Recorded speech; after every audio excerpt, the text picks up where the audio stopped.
If somebody was to sit me down and say, hey, you're good at interviewing, how did you get as good at interviewing as you are? I would say one word, and one word simply, anxiety. I was anxious before every single interview, and I did a buttload of research, and I believe my adversity with anxiety became my advantage with prep. I have a client who has something referred to as an exceptionality, and I talked to him recently about how that has made him exceptional, and I'm excited to share that with everybody. Next Level Nation, today for episode number 2152, your adversity could be your advantage. I think your adversity is your advantage is probably a better title, but it's also not necessarily true, and we're gonna dig through the layers on that. People ask me all the time, you've done a lot of episodes, you interviewed a lot of people, thank you, I appreciate it. Number one lesson you've learned. Mm-hmm.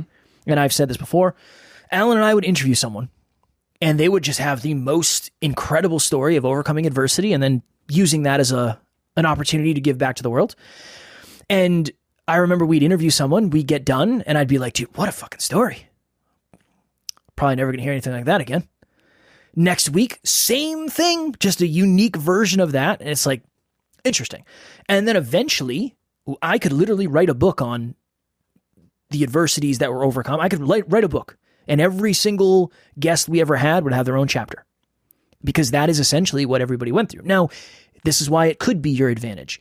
Not everybody makes it out of the adversity. Not everybody turns the adversity into a positive motivation or inspiration or advantage in this case. And I think it's a blanket statement to say that that is what's going to make you different, but it definitely is the thing that could make you different for sure.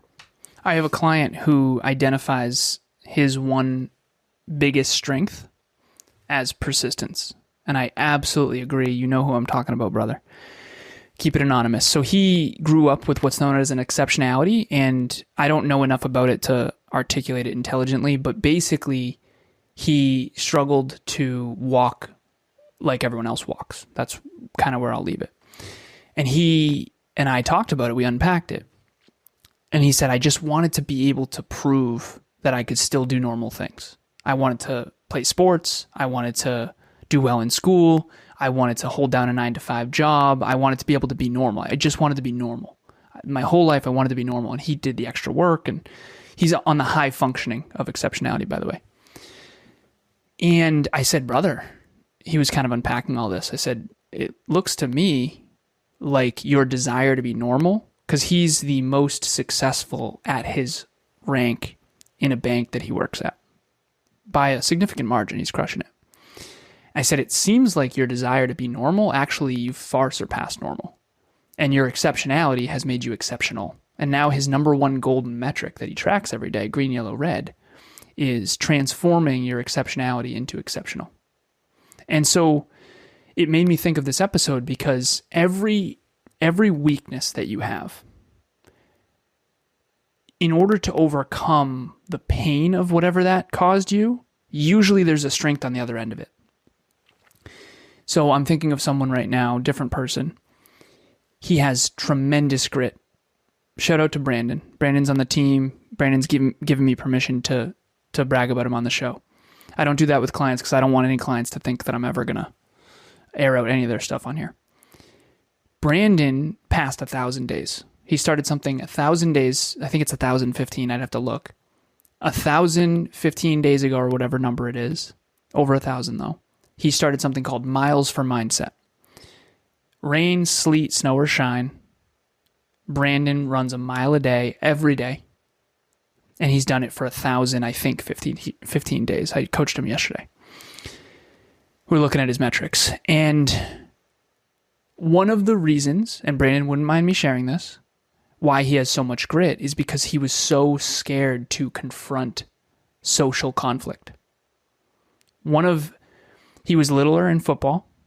He was, I don't know, Brandon's probably 5'4", 5'5". Do you have any idea? 5'5"? Yeah. And he was small in football. And so he was the little guy. So he had to make up for his size in football, aka his weakness was he wasn't big.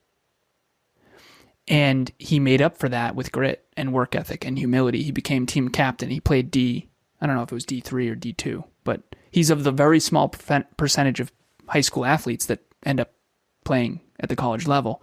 And a lot of people said, you're too small. You're not going to be able to play in college. There's no way. And so all of us are born with strengths and weaknesses. All of us go through adversity. And what I have found, and my very first YouTube video is called Real Life Superheroes. If anyone wants it, I'll send you a link. I watched it with a client recently. And it talks about how all the superheroes in all the Avengers films and all this stuff, each one of them has an adversity or a trauma or a weakness that creates a strength, and then they use that strength to sort of change the world or help others. And I think that all of us resonate with that. And the reason we love superhero films is because, like Captain America, for example, he was bullied and he was tiny. And that gave him humility and the understanding of what it is to be weak so he could help the weak when he became strong. All of us have that sort of narrative, at least to some extent. So anyone out there watching or listening, what is your weakness that caused you pain? What is your adversity that caused you pain? And then what did you develop in yourself to overcome it? Back to my original client, he's persistent as hell. And I do not say that lightly. I've been coaching him for a year. The dude is persistent as fuck. Just keep coming, just keep coming, just keep coming, just keep coming. It's been over a year. He's never once missed a session. And we do 3 times a week. Never once missed. And I know he won't. It's who he is. That persistence started out in pain of wanting to be normal. And now that persistence has actually made him exceptional. And I think that that's a really cool metaphor for all of us. You can't run in the opposite direction of the thing. You have to run with the thing, but use the thing as motivation or inspiration or necessity. Maybe necessity is the best word. Necessity it's not a feeling. It is a feeling, I guess, but it's just way more intense. Motivation, you listen to a song, you're like, hell yeah, I could run through a wall here. Necessity is like, if I don't run through a wall, I'm going to lose everything. Those are two very different things. That's one thing. Other thing, didn't Captain America get on the steroids or no? Do you mean the actor or do you mean in the comics? In the comics, because we know the actor allegedly did. But in the comics, didn't they inject him with some good? There was a serum to create super soldiers. I have a Captain American shield. Hold on. What do you think they had in that serum to make super soldiers? I do see it. It's very wee, so a large sword would take you down relatively easy, unfortunately. This is my Captain America shield. Yeah. I always used to joke about how I'm a blend between Captain America and Iron Man. And I think I admire Captain America more, even though I think I'm more like Iron Man. Because Iron Man is really, really intelligent and can be an asshole at times. A dingo, yeah. So let's talk more about the steroids so they injected him with a quote-unquote serum. Yes. Super soldier serum that made him go from tiny, frail, and weak and bullied to very, very, very strong. And the reason they chose him is because you know what it's like to be weak, so you won't take your power for granted. And people and again, it's a good metaphor too, because I was frail and weak when I was in high school. It was fucking terrible. And now that I'm jacked and bigger and 6'2", I ran into one of my bullies and wanted to beat the fuck out of him, to be honest. But I didn't, and could have easily. But the truth of the matter is when I felt frail and prepubescent and weak and I couldn't get a girl to look at me, dude, that developed the long game. That developed long-term strategic thinking. That developed humility. That developed grit. That developed... I mean, if you just get stuff by default, you're going to always not appreciate it.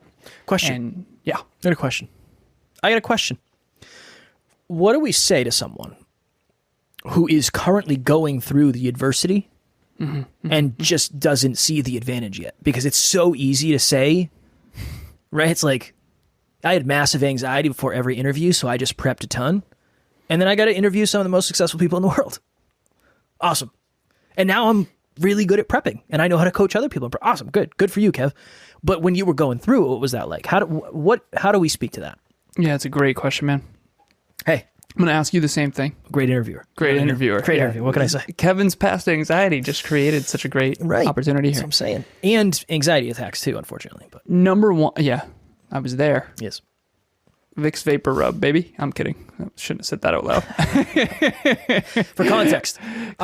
I was having anxiety. I thought this was like the first time I ever had a panic attack, maybe the second time.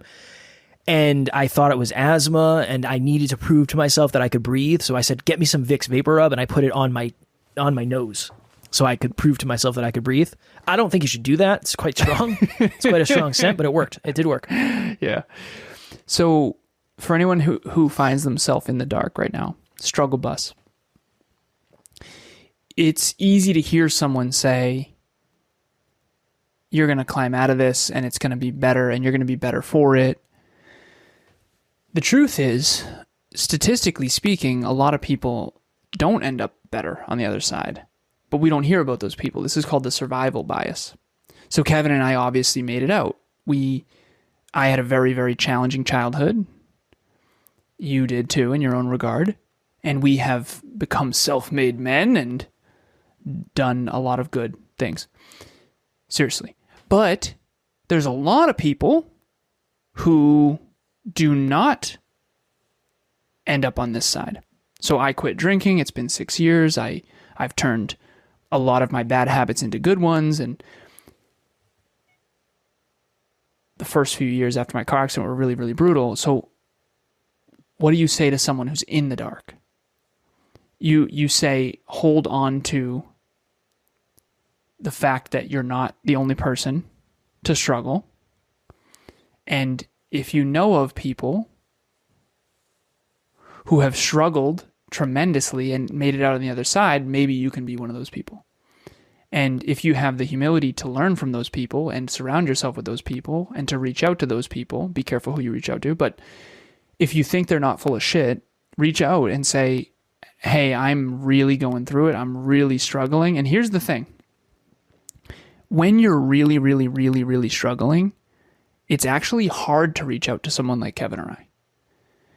Because back in the day, we were more relatable in the sense that we were struggling. We used to have people reach out talking about how their partner would beat them, their partner was cheating on them. We had people reaching out all the time, telling us all the stuff that they're going through. And I think one of the reasons why is intuitively they could tell we were struggling too. I was miserable in my relationship. We would talk on the podcast about all these different challenges. Now we're so quote unquote next level. And again, we are, but it's less relatable. Oh damn, how are we going to hit a 500 million this year, 500,000, 500,000 this year? Yeah, not 500 million. You've been squirreling away some cash on me. You know it, baby. But that's a great problem to have. And I think that as you get older and as you get more next level and as you become healthier, wealthier, and more in love, your problems become different. Instead of, hey, I'm heartbroken and I'm lonely and my girlfriend left me and I'm a fucking loser and I can't get out of my own way, it's how do we do better next month than we did this month, and how do we grow the company by 30%? And those are great problems to have, so I'm very grateful for that. But there is some truth to what I'm about to share here, which is you do eventually get to a place where what used to be really hard for you is easy. You used to have anxiety before every interview. Now you go on interviews all the time and you're totally fine. So you're going to get through it. That's what you say. You're going to get through it, but you might not come out on the other side better unless you do it intentionally. NLU listener, what is happening? I just wanted to jump in here and let you know if you want to get to the next level faster, we have a free virtual monthly meetup at the first Thursday of every month. You can connect with like-minded people and become a bigger part of this amazing global community. The link to register will be in the show notes. I always struggle with stuff like this. What do you say to someone who's in the dark? Because I don't know what would have landed for me necessarily. Find a source of light to start. Find something that takes you out of the moment, right? Out of the circumstance, out of the situation. And then outside of that, it's like, you just got to keep going, even if it's not like great, even if it doesn't seem amazing, even if you don't feel like it's changing. You can't stop. Like that's like the only wrong answer is to stop. Don't assume it'll ever go away, but assume, because I guess my advice is going to be a little bit different than yours. Don't assume that it's ever going to go away. Assume that you're going to have to make friends with whatever it is. And I think by making friends with it, it will go away. Not on its own, but like, okay, I'm anxious. And again, I understand this is not super adversity, but I'm anxious because we have an interview to do. Fuck that. I'm not going to do interviews. Okay, that's one. That's stopping. Well, you're always going to have that anxiety. That anxiety is never going to go away. Well, I want to do this, and it's meaningful to me, and it's very important, and I feel like this is something I'm going to have to overcome. How would I overcome that? Well, I'm going to prep more than anybody else would. Okay, cool. I still was nervous when we did the interviews. I still was anxious when we did the interviews, but I did them, and I learned coping skills, and I learned constructive behaviors, for lack of better phrasing. I think that's the best answer I still get nervous before speeches, but I prep more. I still get nervous before things, but I prep more. That's super, super helpful. Now, if it's like a real, I grew up without a dad. That was adversity. I don't know. You just got to keep going. Kev was sitting on the edge of a bed in a hotel room contemplating suicide. At one point, I was punching the ceiling of my car, calling a suicide hotline. I wasn't suicidal, but I needed help. At one point, I was claustrophobic and needed to puff my chest up and walk in and out of doorways after my car accident. Because my car accident, the head-on collision, it fucked with my head. Crowds bothered me, double yellow lines. I couldn't get back in a car. When I would get back in a car, I got pulled over like 3 or 4 times because I was so far on the right side of the road because I was so afraid to cross the double yellows again. You just don't see us then. I know. You don't see us then. You see us now as these next level successful people. You see the people that are you don't really on ever the other end of it. Yeah, you don't ever see somebody going through it. Yeah, almost never. Very rarely, unless it's new adversity that's been introduced. Yeah, and the adversity is different. Yeah. So, I don't know. It's hard to feel bad for someone who, well, I'm having a really hard time growing the company by 30% this year. It's like, seriously, is that your biggest problem? Right now, yeah. That's a great life. I said this on an interview earlier. He's from Nigeria. And I said, I'm really grateful to be here because I remember in the beginning when no one gave a shit. And I don't want to ever forget that. I never will. And I gotta go. I can't do an hour and a half. I'm sorry. Because I have other clients. I have 23 clients right now. But it's very difficult to not lose sight when you get successful. It is. And it's also very difficult when you're failing to hold on to hope. When you're struggling and you're in the dark, you got to hang on to optimism. You got to stay optimistic and you got to keep investing and you got to keep trying to get better. You got to keep climbing. You got to keep climbing out. When you're winning, you got to do the opposite. You got to remember that all of this could go. Tragedy can strike at any time. I have a bunch of examples of that where death of a family member out of nowhere. I remember my dog got hit by a car. That was a just terrible evening. And so you just can't ever lose sight of how quick you can get humbled, especially when you're winning. Because when you're winning, I think the antidote to that is just reaching. That's my antidote to it. I never get complacent because I'm always reaching for my potential. And I did an interview earlier that I actually think was world-class. And he was blown away. He wants to do a round 3. And I'm excited, and that's great, and let's do it. And I thought it was world-class too, but I don't care. I don't fucking care. I want to get better. I want to do it even better. I'm excited for the interview I'm going to be on right after this. I want to do it even better. And to me, that keeps me humble. I'm in great shape right now statistically, but I don't fucking care. I want to get better. I am so fucking unbelievably dissatisfied with my current physique. It's not even funny. I think that's good for me. I don't think it's good if when you're down and out, that's not good. Don't do that. But when you're winning, do that. When you're winning, climb higher, baby. Aim higher, work harder, get smarter. When you're losing, just start with that next step in front of you and just try to get inspired and motivated and watch a video. And the beginning, it's so weird. Principles never go away. Fundamentals never go away. But what got you here isn't going to get you there. You got to be consistent. There's certain principles that will take you forever. But dude, you and I were just talking before this.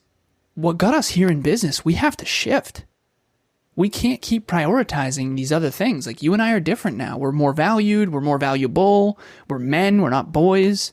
Like, you and I have to fucking grow up. And it's hard. It's hard because, okay, well, what do we keep? Stay consistent. Keep doing the episodes.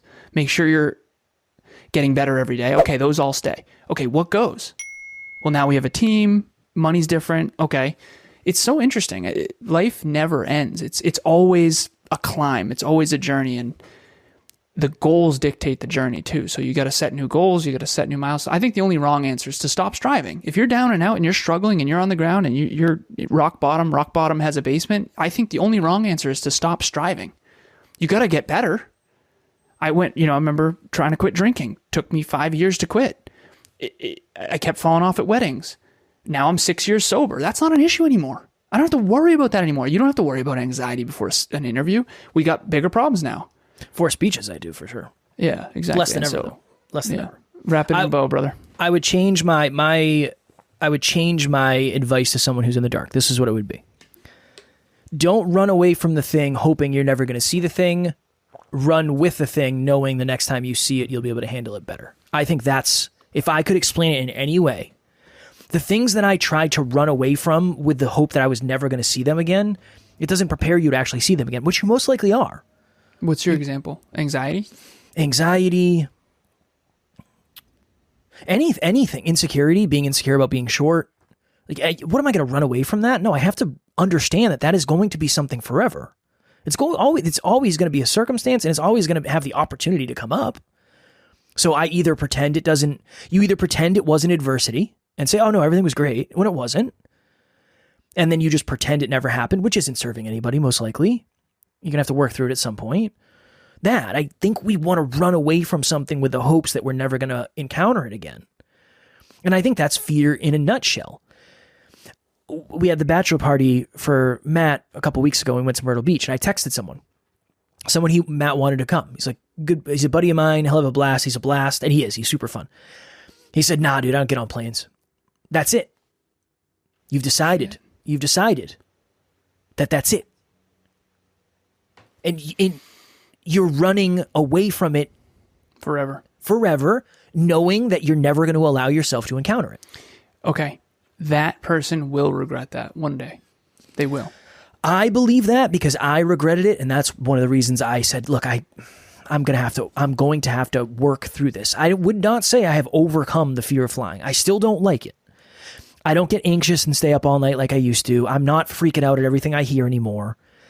This was the most comfortable plane ride I've ever taken to and from Myrtle Beach. It's the best it's ever been.